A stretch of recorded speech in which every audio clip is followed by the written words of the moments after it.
This is CGTN, China Global Television Network.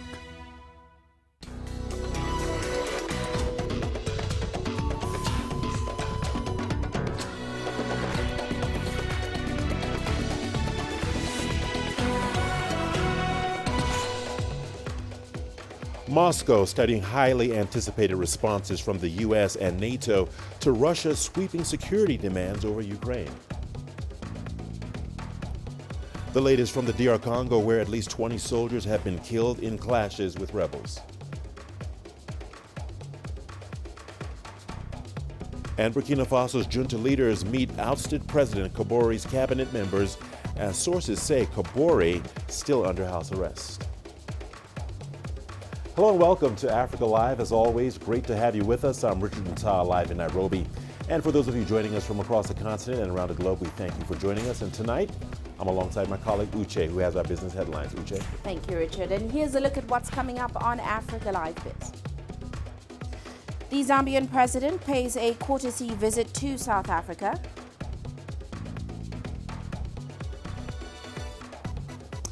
And Nigeria plans to amend its 2022 budget in order to retain its fuel subsidy. Of course, all that coming up within the program. For now, it is back to you. Thank you so much, Uche. Well, we will begin with our top story, which is the crisis in Ukraine. Germany and the U.S. have warned they could close the Nord Stream 2 gas pipeline if Russia invades Ukraine. The threat comes as Washington rejected a series of demands from Moscow over the conflict in Ukraine. Moscow has begun studying the responses from the United States and NATO to Russia's sweeping security demands. Russia has been seeking assurances over NATO's expansion into the former countries of the Soviet bloc, but the U.S. Secretary of State Antony Blinken says the alliance is sticking to core principles over Ukraine's sovereignty and its open-door policy to countries who wish to join. China has urged the United States to address Russia's security concerns as diplomatic efforts to ease the Ukraine crisis continue. Chinese Foreign Minister Wang Yi told the U.S. Secretary of State Antony Blinken that all parties should remain calm. As for the content of the document, there is a response which gives hope for the start of a serious conversation on secondary questions. But in this document, there was no positive response on the main question. The main issue is our clear position on the inadmissibility of further expansion of NATO to the east and the deployment of strike forces that could threaten the territory of Russian Federation. This position did not come out of nowhere. CGTN's Stuart Smith and Stephanie Freed have more. Well, this is something the United States has been pushing for months, and it will come as another frustration for Moscow at a time when it's trying to de-escalate. It says that there are now more sanctions on the table, potentially for Russia, should it invade Ukraine. Russia considers this a commercial project between Gazprom and Germany. It's nothing to do with Russia and Russian diplomatic policy. But at the same time, it's clear from US intelligence that the government there believes this is a project which it can be used as leverage against Russia. It's a pipeline that would circumvent Ukraine, meaning that Russia would not need to rely on Ukraine to export gas to Europe. If that is disrupted, as the United States mentions, the energy security in Europe would be much harder for Russia to circumvent, and therefore Europe would be on a much more stable footing. With this news that Germany is willing, after a lot of pushing it should be said, to sanction this pipeline, that means there will be even more consequences should Russia choose to invade Ukraine, which it said it will not do. Ukrainians as the nation, they're skeptical. I mean, numerous ceasefires have been called between the sides, Minsk agreements in 2014, 2015 between Russia and Ukraine, calling for withdrawal of heavy weapons, calling for stand-down withdrawal of forces from areas in the eastern Ukraine. And those things haven't really happened, and the ceasefire agreement has been breached and is breached on a pretty regular basis here, just in terms of firing, the shelling that goes from, well, according to Ukrainians, that's coming from Russian-backed separatists from that side only towards Ukraine. And even though the talks were cited as hopeful and the sides will meet again in 2 weeks and maybe a slight glimmer of hope in terms of moving forward with diplomacy, Ukraine's foreign minister Kuleba had pretty strong words on Thursday for Russia, saying that Ukraine needs to show Vladimir Putin, Russia's president, that Ukraine is not weak, that now is the time for hard, not soft power, for Ukraine not to back down, that he hopes diplomacy will prevail, but essentially very harsh words pointed towards Russia, and saying that Ukraine will put up a fight. If there's a fight that comes from the other side, he said, Ukraine will fight back. More than 20 Congolese soldiers have reportedly been killed in an attack by the M23 rebel group on an army position in the eastern region of North Kivu.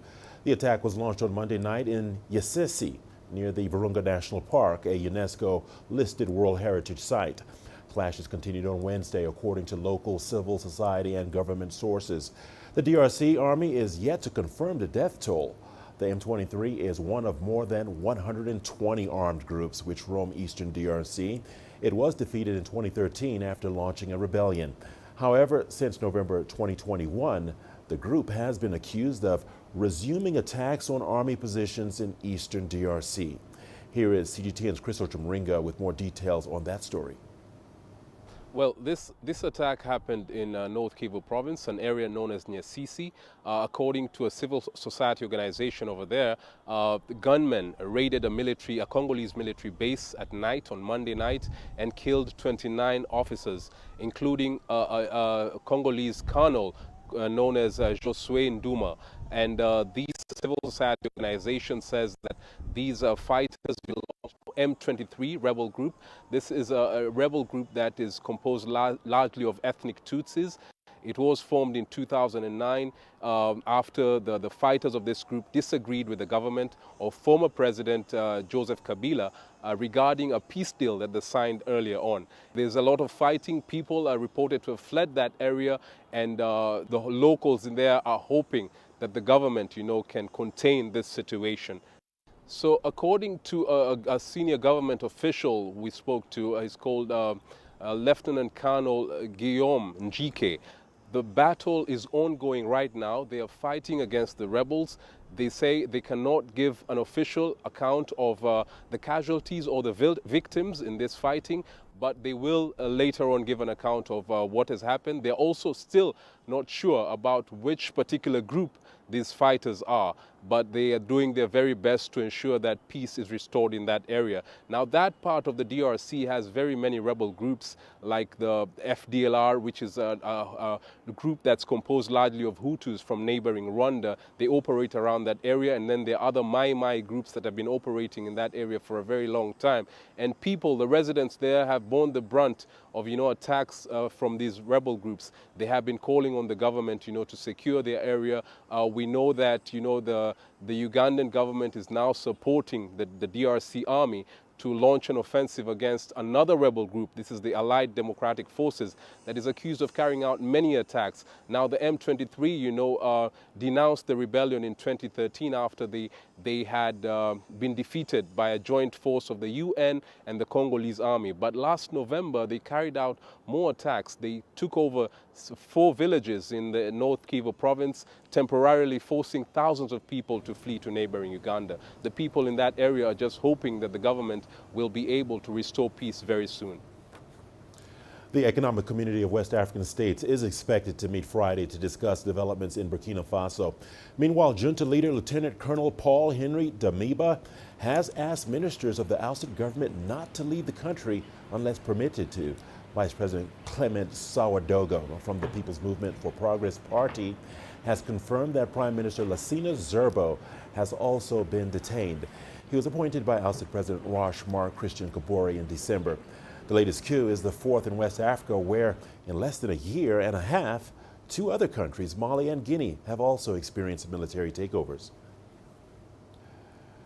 Well, Ethiopia's cabinet on Wednesday approved the lifting of a 6-month state of emergency ahead of its expiration in light of changing security conditions in the country. The decision, though not expected, must first be approved by the country's parliament. Here is CGTN's Gurum Chala with more. The news of Ethiopia's government plan to end the state of emergency has surprised many, as it was simply unexpected. But the cabinet believes it's time to shorten what was declared as a 6-month martial law. Prime Minister Abiy Ahmed's office said in a statement, and I quote, "Now we have reached a stage where threats can be neutralized through regular law enforcement mechanisms," end of quote. But in order for the decision of the cabinet to be implemented, it must first get the approval of the nation's parliament. And that deciding meeting is expected to be held in a few days' time. Many say the decision of the government to remove the state of emergency would positively impact the business and day-to-day activities of this country. Ethiopia declared the state of emergency in November after force from the northern region of Tigray said they have gained territory and were considering marching of the capital, Addis Ababa. The decision comes amidst reports of fresh fighting near the borders of Tigray and that of the neighboring region of Afar. Nta, CGTN, Addis Ababa, Ethiopia. Sudanese protest groups have rejected United Nations-backed negotiations aimed at ending the country's political crisis. However, the ruling military-led Transitional Sovereign Council has welcomed the initiative. Protests are continuing to try and end military rule of Sudan. At least 70 people have died in the crackdown on demonstrations which have followed October's military coup. Naba Muad'Din has more from Khartoum. 29-year-old Abir Dirar is a Sudanese doctor and a member of a group that provided medical care to protesters during recent demonstrations. She also helped organize protests in 2019 that saw the then President Omar al-Bashir ousted from office. As doctors, we swore to save patients' lives and provide medical care in any situation. This is my duty. Each time there is a protest, Dirar and her team of medics go to the front lines with the protesters, providing first aid and places for medical intervention. I will not stop rallying and being part of the protests until I see all of the demands fulfilled and the civilian government is restored. I want to see justice for those who walked with us and killed, and to see Sudan as a good and stable country that respects humans and their dignity. It's hard for me and for us as doctors to balance between the protests and our work. Time passes and our future is threatened, but we believe in change. We believe in sacrificing for our country. Tensions remain high in Sudan despite a pact signed by the deposed Prime Minister Abdullah Hamdok and the military leaders. Over 75 people have been killed in protests and hundreds injured. Military leaders have put the minister's deputy in charge to keep the government running. Some analysts think talks are the only way to create political stability. These demonstrations are not transitory actions. It's a way of expression that explores demands of restoring the democratic path and rejecting the military takeover of power. At the end of the day, the escalation will not lead to anything, but the rallies will force everyone to sit at the table to negotiate. Sudanese security forces have accused the protest organizers of killing a police officer during the unrest. They say the demonstrations undermine the security and stability of the country. But the Sudanese Professionals Association, the key civilian group that backed demonstrations against the ousted ruler Omar al-Bashir, is calling for more protests against the military rule. While mediation talks are scheduled for next week, protest groups have so far rejected any endeavor to hold negotiations with the military generals and political parties. Dirar and the other protesters her age say more protests are the only way for their voices to be heard. Naba Muad'Din, CGTN, Khartoum, Sudan. Well, the news continues on Africa Live. We will see you on the other side of the break with more news stories. Here's what's ahead. Learning paralyzed in Ghana's public universities as teachers go on strike to demand payment.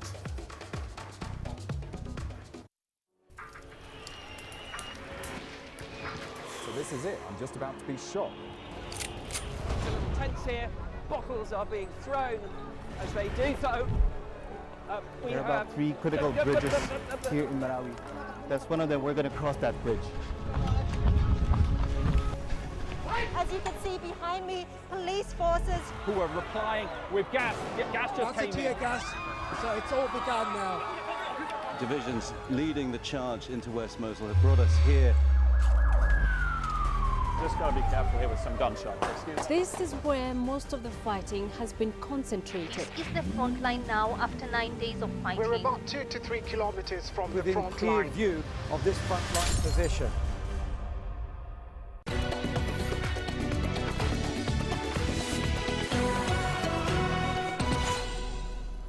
Welcome back to Africa Live. Thanks for staying with us. Teachers at a public university across Ghana are staging an indefinite strike. They say the government isn't paying them their full allowances. The situation has disrupted all academic work in the universities. CGTN's Nabil Ahmed Rafai reports from Accra. Public universities across Ghana reopened for a new academic term early January, but lecture halls remain shut because teachers are on strike. Currently, we are doing nothing. Is either you try going to the Bamla to study on your own, or better still, you just stay in your rooms and do extra activities you think you would make you get entertained. Members of the University Teachers Association of Ghana walked off the job after the government failed to restore their conditions of service. The problem stems from 2014, when the government stopped paying lecturers their market premium, which is a percentage of their basic salary, because they are considered highly skilled labor. I think what I expect the politician of today to tell us is to admit and concede the inequities within our salary structures and to look at a more holistic way of attempting to address such inequities. The National Labour Commission has urged the university teachers to call off the strike because it is illegal. As the teachers' strike continues, public universities across Ghana risk a total shutdown. By convention, university campuses are required to close down after 21 days without academic activities. The strike has left students worried that the academic calendar will be disrupted. We spent like almost a year or two at home without education going on, and now the education is back to its grounds. Teachers are going on strike, so it's just like one issue being solved, then another issue coming up again, which is prolonging our education system. But the lecturers say they are not backing down until their concerns are addressed. When academic calendar destabilizes, we draft academic calendars. We can always restructure it. While it is unclear when the teachers will call off the strike, university students hope the situation will be resolved soon so that they can continue with their studies. Nabil Ahmed Rufai, CGTN, Accra, Ghana. The Gulf of Guinea, considered the most dangerous waters in the world, witnessed a drastic reduction of piracy in 2021. And that's according to global maritime watchdog, the International Maritime Bureau, IMB. From 81 in 2020, the number of incidents in the region declined to 34 in 2021. The IMB attributes the positive result to actions taken by governments of the region, as well as increased presence of international naval vessels who are working alongside regional partners to end piracy in the region. CGTN's Deji Badamosi has more in this report. For a number of years, the Gulf of Guinea has held on to the infamous record of being the most dangerous waters in the world. The situation hit a record in 2020, when the region accounted for over 95% of crew numbers kidnapped globally, with a record 130 crew members kidnapped in 22 separate incidents. But the last 1 year has seen authorities of the region, in collaboration with some international partners, redouble efforts in the fight against piracy. And those efforts now appear to be yielding results. From 81 incidents in 2020, the number dropped to 34 in 2021. Crew kidnapping has also fallen from a high of 135 to 57. Despite the significant reduction, Shipper Aminu Umar says much still needs to be done to rid the Gulf of Guinea of sea pirates. The Navy are doing their best, but the water is huge, it's a vast area, and there are so much number of vessels. They cannot be able to provide security for the entire vessels that are coming into the country. There is need to license some private sector operators to look at how to go about this. Last year, Nigeria launched what it calls the Deep Blue Project, a security infrastructure with capacity to monitor activities on its waterways and deter piracy. Authorities say the reduction in piracy in 2021 is a sign the security assets are working. These assets include 2 special mission aircraft, 2 special mission vessels, 3 special mission helicopters, 24 hours C4I dedicated center that look after the technological aspect of the intelligence gathering. We also have about 16 armored tanks located in different parts of the creeks so that we can understand what is happening outside our territorial water. The European Union has also been carrying out anti-piracy patrols in the Gulf of Guinea in the last 2 years. It says it will continue with the patrols for another 2 years with more deployments. Some experts though think additional measures are still required nonetheless. So we should have also adopt a short-term solution. And one of it is to license or make sure that there is escort that is supposed to protect those ships. When there is a licensed escort service providers within the Gulf of Guinea that are licensed for the entire region, then it makes it impossible for attacks to be so frequent. While in the long term, this huge contract or big system put in place by the government comes into play, then these things will solve itself and it will be over. While seafarers still face threats in the Gulf of Guinea, maritime industry players are hoping the reduction in the number of incidents recorded last year continues into this year. If it does, then the Gulf of Guinea may be on course to ridding itself of that infamous tag of being the world's most dangerous waters for seafarers. DG Badimasi, CGTN, Lagos, Nigeria. Kenya's malaria response has evolved through the years as the East African country implements tailored interventions for specific regions. And the incorporation of genome sequencing of malaria parasites and mosquitoes is giving fresh hope to Kenyan scientists in the campaign to eliminate malaria. CGTN's Enoch Sokolia reports. In the last few weeks, this hospital in Kericho town in Kenya's Rift Valley region has seen the deadly effects of malaria. On this day, 39 people had been hospitalized after developing symptoms. We are addressing all the public in general to take precautions in preventive measures for malaria. According to government data, 3 in 4 Kenyans are at constant risk from malaria. Kenya's path to elimination of malaria is lined with visible prevention methods. With scientific advancement and research like genome sequencing key to fighting the disease. Genome sequencing, a lot of molecular work that is being done here at Cambridge.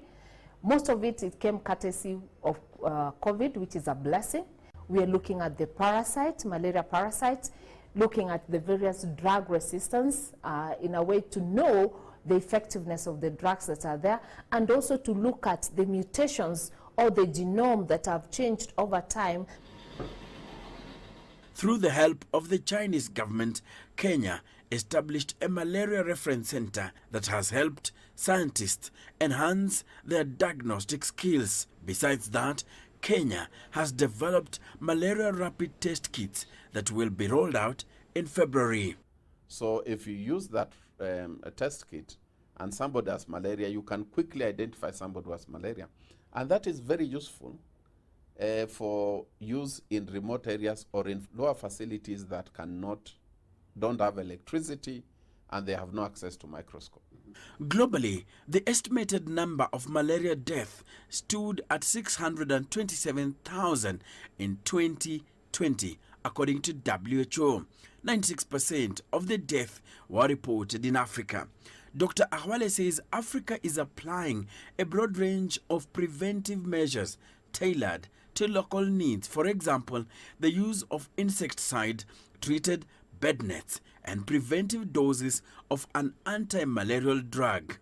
This is especially in the Sahel region, in countries like Mali, Burkina Faso, Niger, where the rains are highly seasonal and malaria is just occurs immediately after the rains. So what they do, they ensure they give people, the population there, some treatment before the rains come so that when the parasites affect you, then they get prevention already in you. Experts say the biggest challenge in fighting malaria in Africa is lack of resources. Enoch Sikolia, CGTN, Nairobi. China has donated 800,000 doses of Sinopharm vaccines to Tanzania in the fight against COVID-19. The Health Ministry of Tanzania received the vaccines from the Chinese embassy on Wednesday in the commercial city of Dar es Salaam. The vaccine donation is the second from China. In November, the country received 500,000 doses. Tanzanian Health Minister Umi Walumi has thanked China, saying the doses will go a long way in the fight against the coronavirus pandemic. The East African country aims at vaccinating 60% of its close to 60 million people by the end of the year. Government statistics indicate only 1.9 million citizens have been inoculated. On behalf of President Samia Suluhu Hassan and her government, I would like to thank the Chinese government for this donation. The reception of these vaccines makes a total of 8,821,210 vaccines that we have received so far since we started vaccination against COVID-19.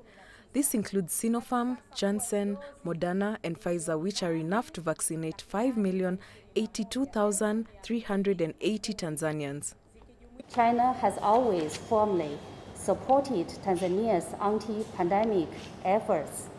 The Chinese government, the embassy, Chinese companies, and associations donate lots of anti-pandemic supplies. We also invite Tanzania officials and experts to video conference to share our experiences on pandemic prevention, control, and treatment. Egyptian cities have witnessed waves of extreme weather that have been hitting the country since November. Rare snowfall was registered in the warmest regions of Egypt. This week, the country saw a sharp drop in temperature as a cold snap stretches to 15 days. More with CGTN's Adel El-Mahroui. Known for its mostly warm weather all year long, waves of cold weather are unusual in Egypt. A southeastern European wind dropped the temperature even further on Wednesday. On social media, residents of Cairo shared photos of their car dashboard registering as low as 4 degrees Celsius. We are witnessing sharp and sometimes violent climate phenomena, climate changes that led to snowfall, not only in the northern coastal region, it also stretched to Cairo. Back in November, in the fall season, we saw heavy rains and snow in Aswan, which is considered the warmest city in Egypt all year long. Beyond the Sinai Mountains of St. Catherine, it almost never snows in Egypt. Yet scores woke up to a cast of white covering their neighborhoods. From north to south, all of Egypt suffered from this extreme weather. Red Sea resort towns like Hurghada, where warm weather is the prime touristic attraction, were staggered when it snowed for the first time on record. Climate is affecting us in all seasons. Last year we suffered from a thick fog which lasted for 10 days and led to many deaths. This year the current wave of extreme cold weather is stretching for 15 days. This sharp drop in temperature affects all aspects of life, fishing, navigation and agriculture. Many crops get affected greatly with this drop in temperature, especially at night. For many countries across the world, hearing about temperatures of 4 to 8 degrees Celsius might not sound too cold, but for Egypt, it's a big deal. Agriculture is a cornerstone to its economy, and climate calculation is a foundation to that industry. Moreover, the entire country is designed based on its dry, warm weather. Buildings don't have insulation or heating, so when it rains heavily or the temperature drops sharply, many suffer. Adel El-Mahroui, CGTN, Cairo. All right, time now for our business segment with Uche. Uche, it's over to you. Thanks, Richard. And coming up on Africa Live Biz. Zambia's president pays a courtesy visit to South Africa.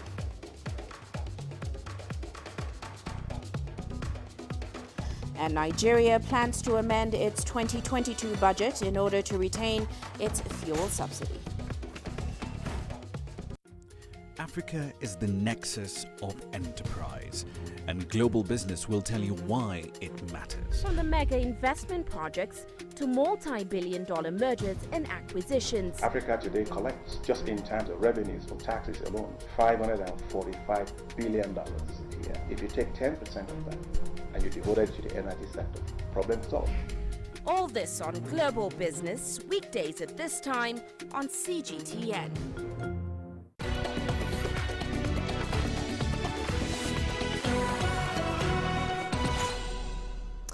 Now, Zambian President Hakainde Hichilema is in South Africa to discuss bilateral relations between the two nations.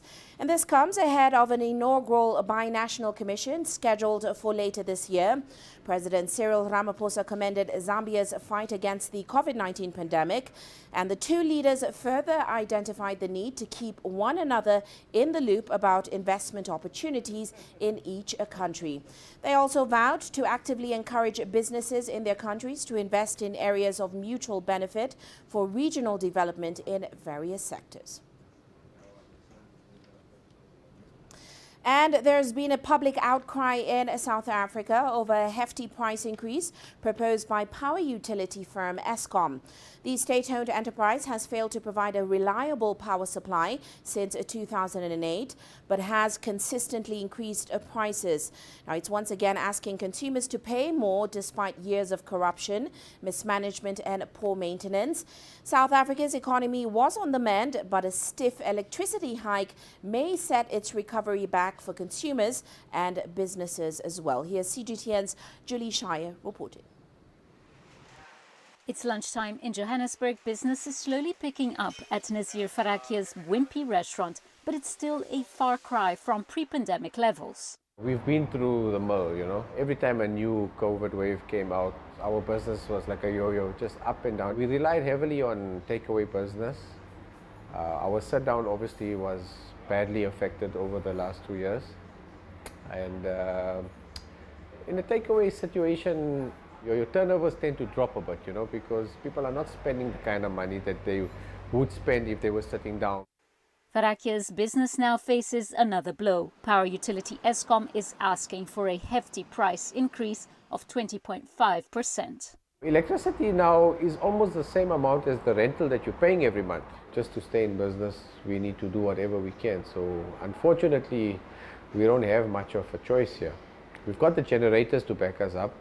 And if it comes to a point where it's cheaper to run a generator as opposed to the local electricity supply, that could be an option. Electricity prices here have ballooned over 750% in the last 15 years. Another increase is far too much for consumers already dealing with sharply rising inflation, food and petrol prices. Municipalities including Tshwane and Cape Town have rejected the proposal.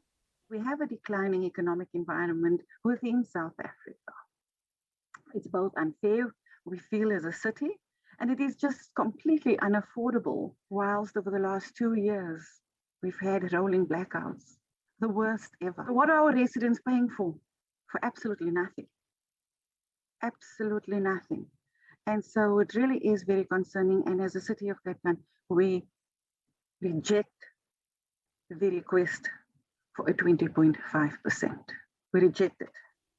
Years of corruption, mismanagement and maintenance backlogs have depleted Eskom's balance sheet. High costs of independently produced power, carbon taxes and a $30 billion debt bill are adding to those woes. And the easiest port of call is obviously through the consumers, through increased tariffs. Government has already bailed Eskom out several times with a couple of tens of billions. And no doubt we'll see that again, a couple of bailouts coming out again, because Eskom's facing another problem where a lot of consumers aren't actually paying their monthly tariffs. So there's a lot of money owed to Eskom, as well as Eskom is in debt. It's a really dire situation. A decision on the power price hike lies in the hands of the country's energy regulator. South Africans are hoping for an inflation-linked increase of around 6%, but NERSA will have to carefully weigh Eskom's needs with a fragile economy and hard-pressed consumers. Julie Shara, CGTN, Cape Town, South Africa. Meanwhile, Nigeria's government says that it will retain a fuel subsidy indefinitely and that it will work on amending the 2022 budget to provide funds for that purpose. Now, the government had planned to end the petrol subsidy by June this year, but pressure from the country's labor unions compelled it to shelve those plans for now. Here's CGTN's Deji Bademosi with more on that story. Removing the controversial petrol subsidy was always going to be a tough call. When the government announced it was going to end the petrol subsidy by February, the country's labor unions called a nationwide protest against the plan. And just less than 48 hours at the commencement of the protest, the government has now beaten a retreat. Following extensive consultations with all key stakeholders within and outside the government, it has been agreed that the implementation period for the removal of the subsidy should be extended. This extension will give all the stakeholders time to ensure that the implementation is carried out in a manner that ensures all necessary modalities are in place to cushion the effect of the PMS subsidy removal. Just hours after that announcement by the minister, the labor unions called off their planned protest. We can end subsidy by making sure that we refine locally, which is the way to go. And I think that is what Labour have proposed for a very long time. And basically we are going to follow up on that to ensure that the issue of having to import refined products comes to an end. We can also encourage government to revive the 4 refineries and also encourage others to come in. This will be a major approach. The Nigerian government says it spends around $600 million every month on petrol subsidy. It wants to scrap it to free up the funds for other critical sectors. A new petroleum industry law enacted by the government last year was to effectively stop the subsidy program by February.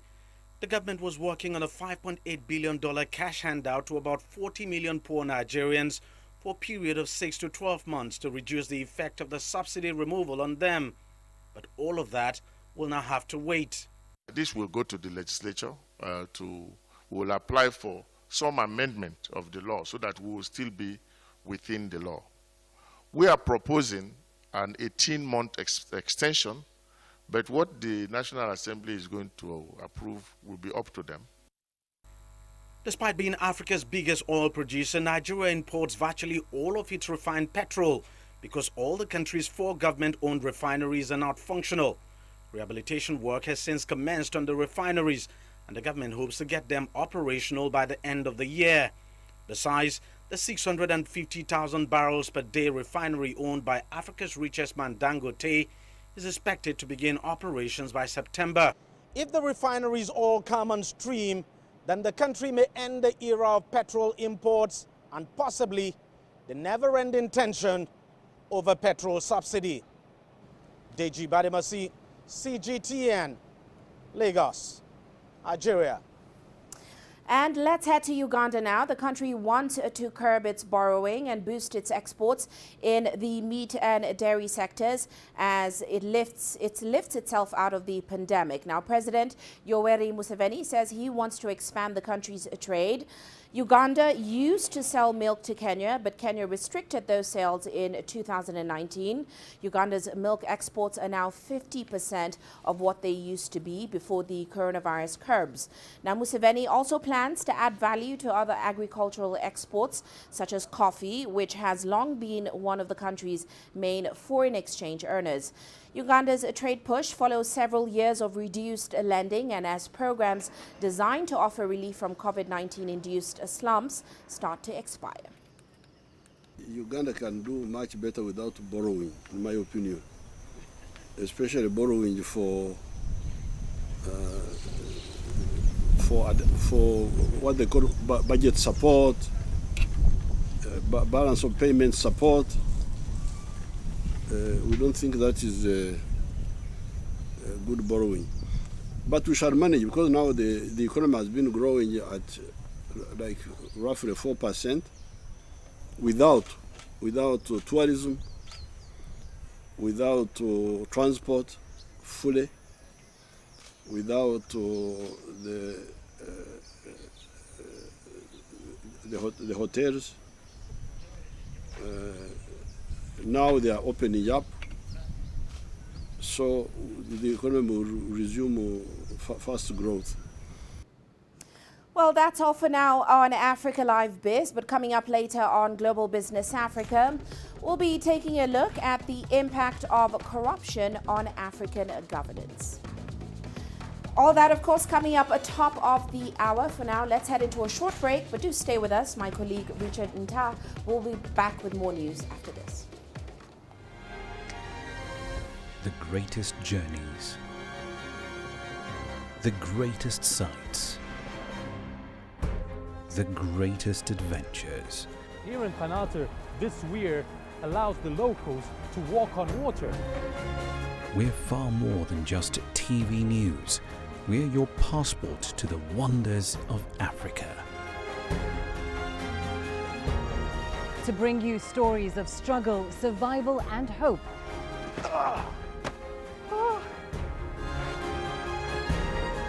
So let's explore.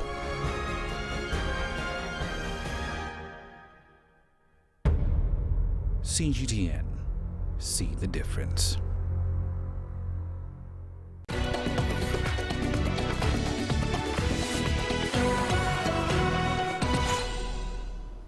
Well, welcome back to Africa Live. We appreciate your company.